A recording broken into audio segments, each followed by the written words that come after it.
madaxweynaha Jubbaland Axmed Maxamed Islaam Axmed Madoobe ayaa maanta u ambabaxay magaalada Garowe ee caasimadda maamulka Puntland waxaana safarkiisa madaxweynaha ku weerinayay madaxweynaha ku-xigeenka koobaad ee Jubbaland Mudane Cabdullaahi Sheekh Ismaaciil Fartaag iyo xubno kale oo isugu jira wasiirro xildhibaano oo ka tirsan maamulka Jubbaland madaxweynaha Jubbaland ayaa door ka qaadan doona sidii loo baajin lahaa dhibaato mar kale ka dhacda magaalada Gaalkacyo halkaas oo dagaal ku dhexmaray maamulada Puntland iyo Galmudug haddaba madaxweynaha Jubbaland Axmed Maxamed Islaam Axmed Madoobe ayaa garoonka diyaaradaha magaalada kula hadlay saxaafadda waxaana uu sheegay in halkaas uu tagayo sidii loo soo afjari lahaa xiisadda ka aloosan magaalada Gaalkacyo waxaana hadaladiisa ka mid ahaa insha Allah safar baan nahay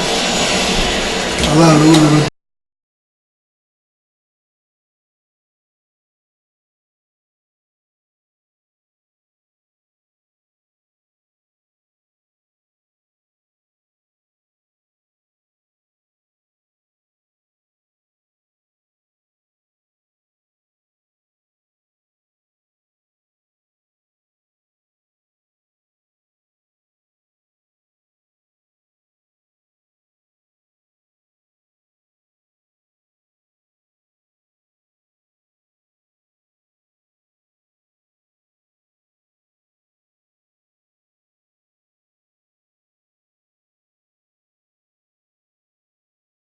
وعلى الله وبوغنا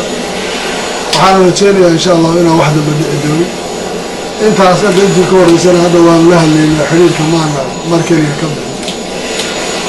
وقام نتشيل إنا وشاس إن شاء الله إنها لوجو لي ليبغى نسمع لتينا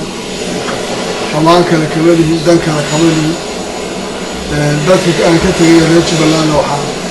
يا لو يدشل إلهي نوصل بري لوجو لي ومركز يا وهذا كاس يسلحاس